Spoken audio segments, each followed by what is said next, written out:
MacKenzie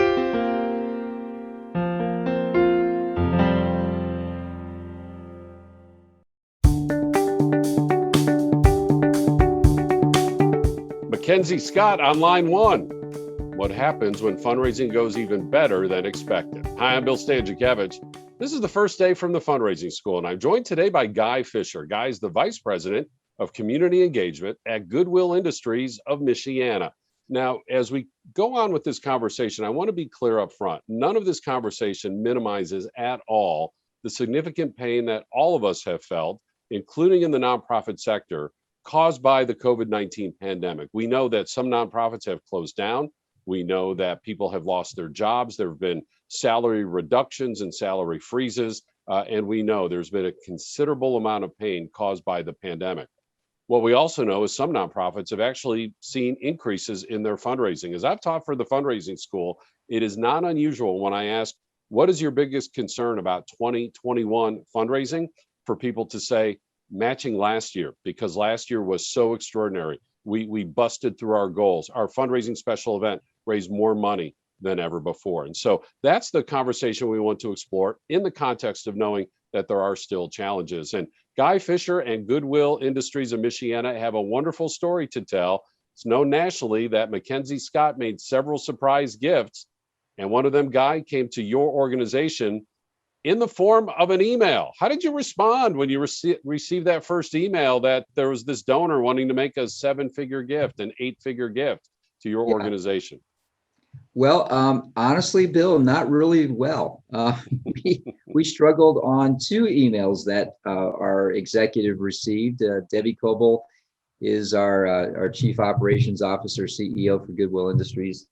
She deleted both emails, thinking it was some level of a Nigerian prince phishing scheme that we were going to be sucked into. Third email came through from someone different, and she thought she should pay attention to it. And so she passed it on to me to do some work. So 2 emails arrive. Somebody wants to make a major gift, multi-million-dollar gift. We delete those. The third email comes. You do some investigation. What did your investigation reveal? Well, so I found out, first of all, the sender of the third email was legitimate.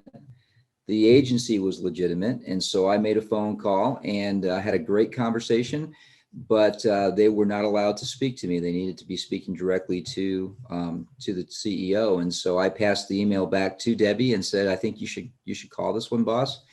And we didn't hear anything more for probably 2-3 months until December. And I have to just wonder, during those 2-3 months, every time you walk into the CEO's office and she's like, I thought you said this was legit. It's been 2 or 3 months. Well, so I think Debbie got a little bit better feel from it after that initial phone call, although she still didn't know the scope, the donor. She just knew that we were on someone's radar.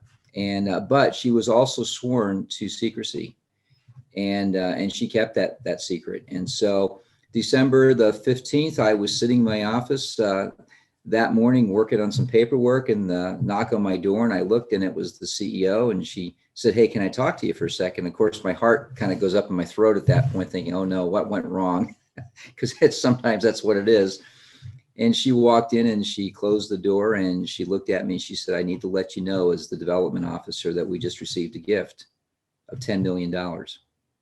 Yeah, that was a pretty good day. Yeah. And, coming to fruition of all the negotiations. And we know, as we record this podcast, MacKenzie Scott has donated, it's estimated, about $6 billion, many of them through these surprise gifts through organizations she became aware of.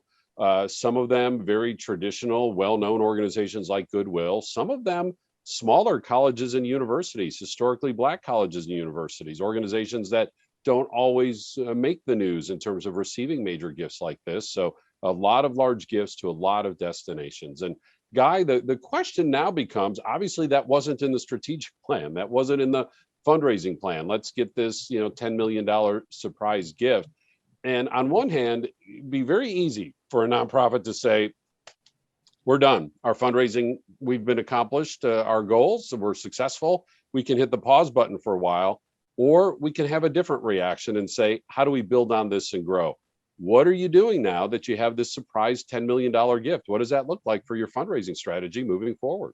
So, Bill, yeah, that has been our huge responsibility on our shoulders. When we received the gift, after we got past the initial shock, we took a step back and said, what's the best way for us to be able to utilize this resource to impact the counties that we serve here in Northwest Indiana? And it would have been very easy for us to say, well, we want to do this all internally and have spent the $10 million. But we really felt as though this was not so much a gift to goodwill as much as it was a gift to us to be good stewards for MacKenzie Spot in Indiana. And so we've embarked on a series, we're calling them listening tours, that we're leaning into many of the communities that we serve here in this part of the state, sitting down with not-for-profits, sitting down with business leaders and community leaders and asking them, how should we spend this money?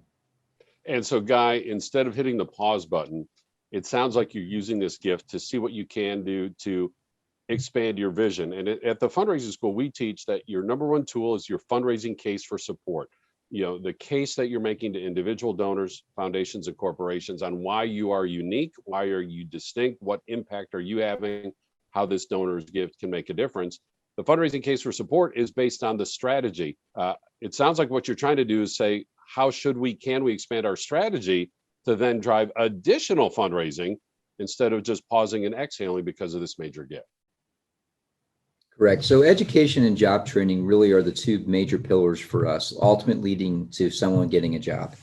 So we want to make sure, first of all, we don't get mission drift with these dollars. It would be real easy to venture into other spaces that really aren't our wheelhouse. But if there's organizations in communities that are trying to get some work done in the same space that we are, why not work together? And why not be able to bring our resources together to be able to really have a greater impact? And then the third area is the business community as well. Goodwill's all about jobs and creating job opportunities for folks, getting the hard skills and the soft skills developed. Businesses are crying out for that right now. So we're hoping that by listening through these tours, by hearing the messaging that's out there, frankly, by hearing what somebody's hot button is, the ability then to circle back with them and talk about our dreams and their dreams and how we can dream together is what we're hoping to get done. Bill, you talked about fundraising goals. So I have been joked with, I think it's a joke about what are you going to do to beat last year? Honestly, it's one of those pennies from heaven thing. And I told my team repeatedly that, you'd love to say that we solicited this gift from MacKenzie Scott. But I think the reminder has been to us that all the work that we do not know where that conversation began. We do not know who MacKenzie Scott's team spoke with in our communities, but clearly, as the question was asked, who could be worthwhile or worthy of this gift, our name popped up. And so pretty humbling to be in that space.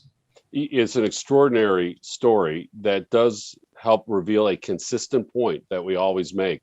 Running a quality program and creating awareness around a quality program, that is fundraising. And obviously this particular donor, she became aware of Goodwill overall, and then your particular region, Goodwill Industries of Michiana, covering northern Indiana, a little bit of southern Michigan, a little bit of northeastern Illinois. So it was running quality programming and having a strong reputation was the first step towards this gift. And there's a lesson in that for all of us, even if we're not going to receive that surprise 8-figure gift at the end of the calendar year. Guy, you were talking about the listening tours and staying consistent to the mission. Who are you listening to? What are some of the categories of people who are these external stakeholders that you're reaching out to? So we have met to date with community leaders in the not-for-profit sectors to be able to listen to, again, what their programming is looking like, some of their areas and ideas that they would like to expand into. We have begun the process of meeting with community leaders, so some government officials and such, to talk about what are initiatives within those locales that we could lean into. And then we're now leaning into the business conversations, the business owners, those who are the bread and butter of the work that we do. Their businesses benefit from the product, our people that we're getting ready to go work for them. And it has been really interesting. A lot of consistency is a theme of what we're hearing across that board. But again, it's unique and shaped by the various communities that we're serving. So, Warsaw, Indiana does not look like Hammond, Indiana. But yet we are serving in both of those communities with our Goodwill work. So again, trying to match all those things together and then come up with some ideas that are going to be consistent across that region is really the trick. So many positives to this story, a significant 8-figure gift, a wonderful surprise, and then not hitting the pause button, but instead saying, how can we use this to expand our strategy and think even bigger? How do we look for even more partnerships and leverage this collectively for even greater impact consistent with our mission? Guy, the flip side of that is, and I'm wondering if you've seen any challenges in terms of donors saying, you know what, do you really need my gift now that you just received $10 million from MacKenzie Scott? Do you really need my foundation grant now? Are you hearing that? And if so, or if you will hear that eventually, how are you responding?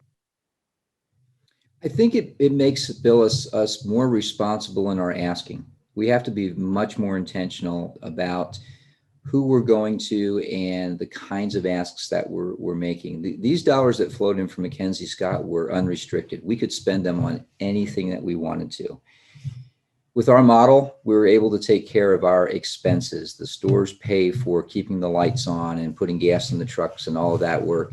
So this is about not just an organizationally transformational gift, but a community transformational gift.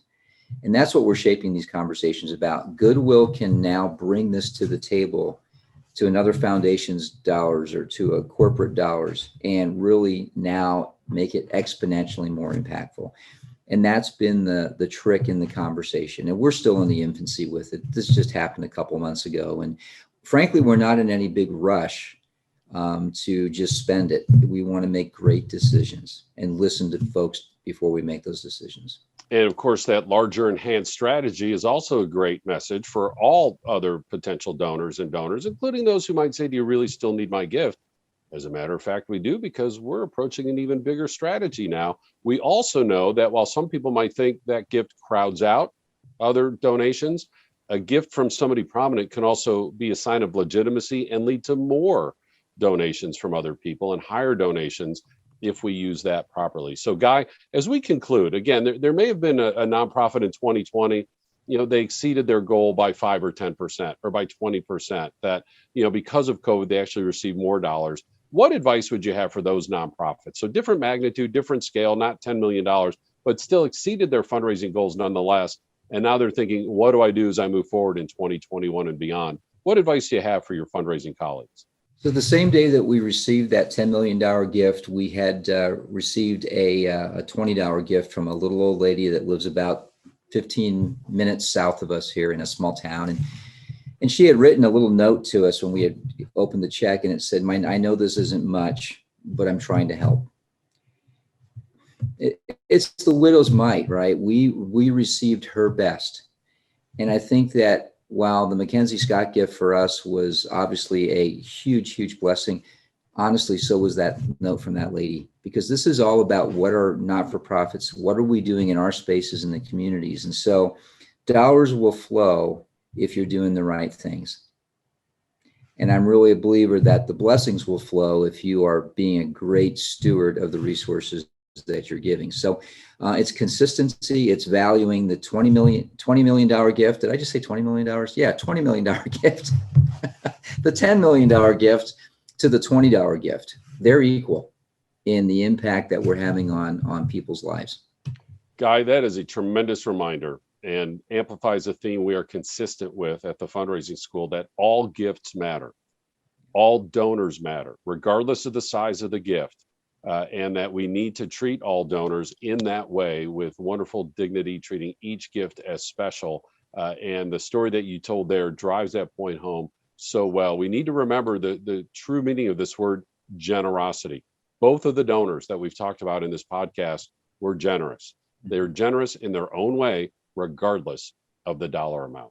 Well, we'll look forward to hearing what happens with your expanded strategy. Thank you, Guy Fisher, Vice President of Community Engagement for Goodwill Industries of Michiana, helping us to hear this fun story about a $10 million surprise gift from one of the wealthiest people in the world, but lessons that all of us can utilize in our fundraising moving forward. Now, here at the Fundraising School, we have public courses. They are in person. They're available online, both recorded and live, and they're available to you whether you want to come visit us or learn through your laptop. Those public courses are also joined by custom training. We'll bring training right to your nonprofit, to your region, to your association. Again, either in person or online. We have these free podcasts. They come out once a week and they're archived on our website. And don't forget about our quarterly webinars, which also give you a peek into successful fundraising techniques. All this is available on our website at philanthropy.iupui.edu/the fundraising school. Again, glad to have with us today Guy Fisher of Goodwill Industries in Michiana, our producers today, Jennifer Boffman and Mike Anthony. I'm Bill Stanczykiewicz, and now you are now more fully informed on this first day from the fundraising school.